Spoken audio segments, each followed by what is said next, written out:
Ang taon ay 1891 nang dumating ang isang Austrian journalist sa Paris. Siya ay nagtatrabaho para sa isang newspaper sa Vienna at ang Paris ang kanyang bagong assignment. Ang kanyang pangalan ay Theodor Herzl. Noon, kilala ang France bilang lupain ng revolusyon kaya't inaasahan ni Herzl ang pagkakapantay-pantay at malayang kaisipan. Ngunit nagulat siya dahil sa halip na pagtanggap, laganap ang antisemitism sa Pransya. Bilang isang Hudyo, alam ni Herzl ang tungkol dito at isa na itong bahagi ng pang-araw-araw na buhay sa kanyang tinubuang lupa. Subalit sa bansang nagtaguyod ng revolusyon, umaasa siyang magiging mas maayos ang sitwasyon. Ngunit dumating ang kilalang military scandal na kilala bilang Dreyfus Affair. Isang kapitan ng France ang inakusahan ng pagbebenta ng mga lihim militar sa Germany at ang opisyal na isang Hudyo rin ay napagbintangan at kalaunan ay napatunayang mali ang paratang. Ngunit hindi na ito mahalaga kay Herzl dahil nasaksihan niya ang marahas na reaksyon ng publiko. Dahil dito, napagtanto ni Herzl ang kanyang layunin sa buhay ay ang makahanap ng lugar na tatawaging tahanan ng mga Hudyo, kung saan sila maaaring mabuhay ng walang diskriminasyon at ang tanong lamang ay, saan? Nakapili si Herzl ng isang lugar at ang sinaunang lupain ng mga Hudyo ang Palestine, kaya't itinatag niya ang isang bagong kilusan para sa pagkakaroon ng estadong Hudyo na tinawag na Zionismo. Si Herzl ang kinikilalang tagapagtatag ng pampulitikang Zionismo. Gayunpaman, pumanaw siya bago pa man naitatag ang bansang Israel. Kaya naman, hayaan mo kaming sabihin sa iyo ang kwento ng mga nangyari sa pagitan, kung bakit nilisan ng mga Hudyo ang kanilang sinaunang lupain, at kung paano sila nagkaroon ng alitan sa mga Arabo. Sisimulan natin sa isang simpleng katanungan, sino ang mga Hudyo? Ngayon kilala natin ang mga Hudyo bilang tagasunod ng relihiyong Hudaismo. Ngunit noong unang panahon, hindi nila tinatawag ang kanilang sarili bilang Hudyo. Tinawag nila ang kanilang sarili bilang mga Israelites at hindi Israeli. Ang mga Israelitang ito ay nagmula noong tinatayang 1000 BCE at nanirahan sa kanlurang Asya at halos sa parehong lugar ng modernong Israel sa ngayon. Ang kanilang pinagmulan ay inuugat sa 3 tao. Si Abraham, ang kanyang anak na si Isaac, at ang kanyang apo na si Jacob. Naniniwala sila na may pangako ang Diyos kay Abraham, ang pangakong lupaing tinatawag ngayong Israel. Maaaring narinig mo na ang mga leader ng Israel na tinutukoy ang Promised Land o lupang pangako. Para sa kanila, ito ang lupain na ipinangako ng Diyos sa mga Hudyo. Sa katunayan, matagal nang nanirahan ang mga Hudyo dito sa tinatawag ng marami bilang ginintuang panahon ng sinaunang Israel. 2 hari ang kilalang namuno noon at ito ay si Haring David na nagtatag ng Jerusalem at si Haring Solomon na nagtayo ng unang dakilang templo. Ngayon ang malaking katanungan lamang ay ito, bakit umalis ang mga Hudyo? Ang kanilang paglisan ay dahil sa sunod-sunod na pananakop at ang una ay ang mga Assyrian, sumunod ang mga Babylonia, pagkatapos ang mga Persian, ang mga Romano at sa huli ang mga Ottoman. Sa bawat pagsakop, napipilitang lumikas ang mga Hudyo mula sa kanilang lupain. Ang pinakamatindi ay noong panahon ng mga Romano nang mag-alsa ang mga Hudyo laban sa Roma at sinagot ito ng mga Romanong general sa pamamagitan ng marahas na pagsupil. Sinunog nila ang Jerusalem, kinitil ang libu-libong Hudyo at winasak ang kanilang templo at ang mga nakaligtas ay napilitang tumakas. Pagdating ng ika-19 at ika-20 siglo, ang mga Hudyo ay lubhang kumalat sa iba't ibang bansa at kontinente. Tanging ilang libo na lang ang nanatili sa kanlurang Asya at sa Europa at iba pang bahagi ng mundo, nagkaroon ng malaking diaspora. 3 milyong Hudyo sa Poland, 2.2 milyon sa Russia, 300,000 sa Britain, at 0.5 milyon sa Germany. Sa patuloy na pagtaas ng antisemitismo, nabuo ang kilusan ng Zionismo at ang panawagan para sa hiwalay na estadong Hudyo. Si Theodor Herzl ang nanguna sa panawagan. Nagpasya siyang mag-organisa ng World Congress of Zionists. Bagamat nais niyang idaos ito sa Munich, tinanggihan ito ng mga Hudyo roon kaya't napunta ito sa Basel, Switzerland. Dumalo ang humigit kumulang 200 Zionist at daan-daang tagapanood at ang naging desisyon ay magtatag ng isang tahanan ng mga Hudyo sa Palestine. Kaso nga lang ang problema, hindi bakante ang Palestine. Ito'y tahanan ng libu-libong Arab people.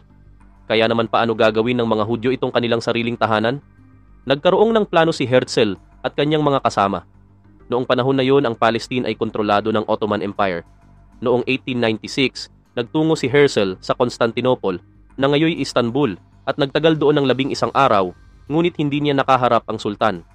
Gayunpaman, ipinadala niya ang kanyang alok at babayaran nila ang foreign debt ng Ottoman kapalit ng pagpayag na i-colonize ng mga Hudyo ang Palestine.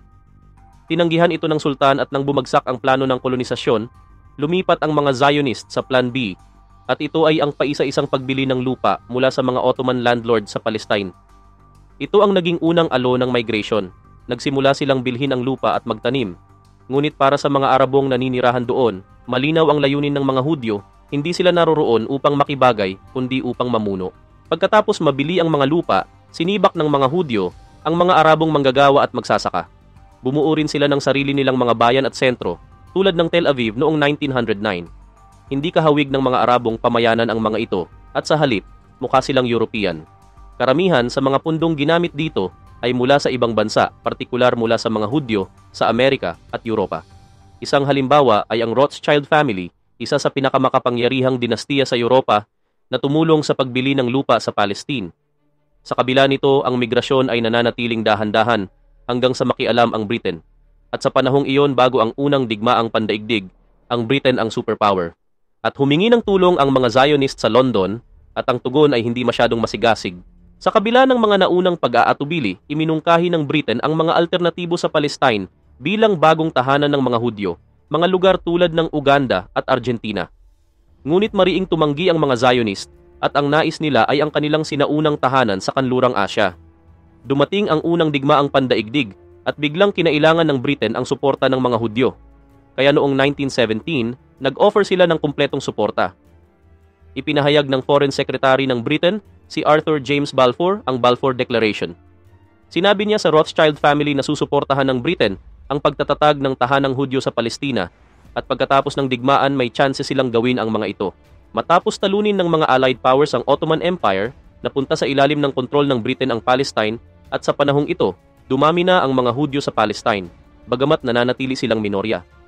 Subalit may mga kalakasan sila, mas organisado, mas maraming pondo at mas malawak na suporta mula sa labas. Isa sa kanilang mga sandata ay ang Haganah, isang organisasyong paramilitar na itinatag noong 1920 para protektahan ang mga pamayanang Hudyo. Ang Haganah ay mas mahusay sa intelligence at pagsasanay, lalo't natutulungan sila ng British.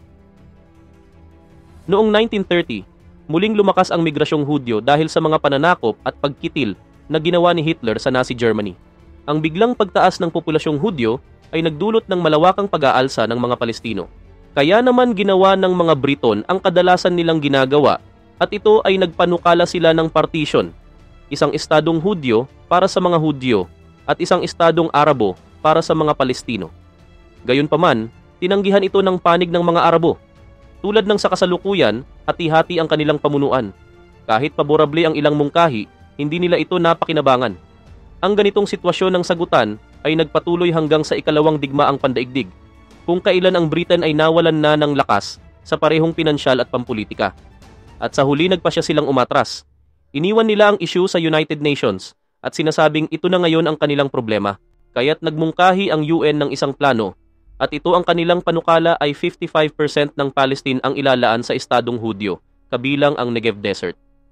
Sa estadong ito, magkakaroon ng populasyong binubuo ng 500,000 Hudyo at 400,000 Arabs na magreresulta sa isang mayoryang Hudyo. 44% ng lupaing Palestina ang ilalaan sa estadong Arabo na mayroong 10,000 Hudyo. Kabilang dito ang mga rehiyon ng West Bank at Gaza Strip, ang natitirang 1% naman ay para sa Jerusalem na isa sa ilalim sa isang international regime sa ilalim ng United Nations. Ang plano ay tinanggap ng mga Hudyo ngunit tinanggihan ng mga Palestino. Noong 1948, idineklara ng mga Hudyo ang kalayaan ng Estado ng Israel at halos agad-agad 5 bansa sa Arabong mundo, Egypt, Syria, Jordan, Iraq at Lebanon ang sumalakay sa Israel. Gayunpaman, hindi lamang sa dami ng sundalo na susukat ang isang digmaan, ang pamunuan ng mga bansang Arabo ay nahati. Bawat isa ay may kanya-kanyang layunin. Bukod dito, ang kanilang mga supply line ay labis na napahaba. Samantala, ang Israel ay puspusan sa kanilang layunin at ito ay ang lumaban para sa kanilang pag-iral. Pagsapit ng 1949, nagtagumpay ang Israel at napalawak ang kanilang teritoryo sa 77% ng Palestine. Ang resulta ng digmaan ay ang pagkakahati sa 3 bahagi at ito ay ang estado ng Israel, West Bank, na kontrolado ng Jordan at Gaza, na kontrolado ng Egypt. Sa panig ng mga Palestine, ito ay tinatawag na Nakba o Sakuna. Mahigit 750,000 na katao ang napilitang lumikas mula sa kanilang mga tahanan. Subalit hindi pa natatapos ang kaguluhan. Noong 1967, muling sumiklab ang digmaan sa pagitan ng mga estadong Arabo at Israel. Sa pagkakataong ito, nakuha ng Israel ang mas malawak na tagumpay. Noong 1967, sa loob ng 6 na araw ng digmaan, sinakop ng Israel ang 3 mahalagang teritoryo, ang West Bank, Gaza Strip at Sinai Peninsula at Golan Heights na kinabibilangan ng buong Palestine at higit pa. Bagamat ibinalik ng Israel ang Sinai Peninsula sa Egypt at nilinaw ang hangganan nito sa Jordan, nananatiling hindi nareresolba ang isyu ng Palestine. Subalit ang tanong sa Palestine ay patuloy pa rin. Nasa kontrol pa rin ito ng Israel ang West Bank na kung saan patuloy silang nagtatayo ng mga settlement na lumalabag sa karapatan ng mga Palestino sa lupa. Nasa ilalim ng isang ganap na blockade ang Gaza at kasalukuyang nakararanas ng isang matinding digmaan. Hinihingi ng Palestine ang pagkakaroon ng estado batay sa mga hangganan noong 1967, kabilang ang buong West Bank, Gaza at East Jerusalem bilang kanilang kabisera. Tinututulan naman ito ng Israel at sinasabing imposible dahil sa mga settlements at napakaraming pamayan ng Hudyo na ang itinayo sa West Bank. Kaya sinabi ng Israel na ang demography ay nagbago at ang bansa ay palaging e-expand. Ang kahit anong Hudyo sa mundo ay maaaring maging Israeli citizen at tinatawag itong the Jewish Law of Return. Ang sigalot na ito ay hindi lamang isang regional conflict ang West Asian conflict, kundi isang epekto ng kolonyal na kasaysayan. Sa Europa, ang mga Hudyo ay diniskrimina at itinaboy, habang hindi ito naranasan sa ilalim ng mga Ottoman at Palestino. Inilipat sila ng Europa sa Palestine. Ngunit nang naging mahirap ang plano, iniwan nila ang issue. Walang solusyong militar sa usaping ito. Ang sagot ay nasa politika at hindi sa dahas.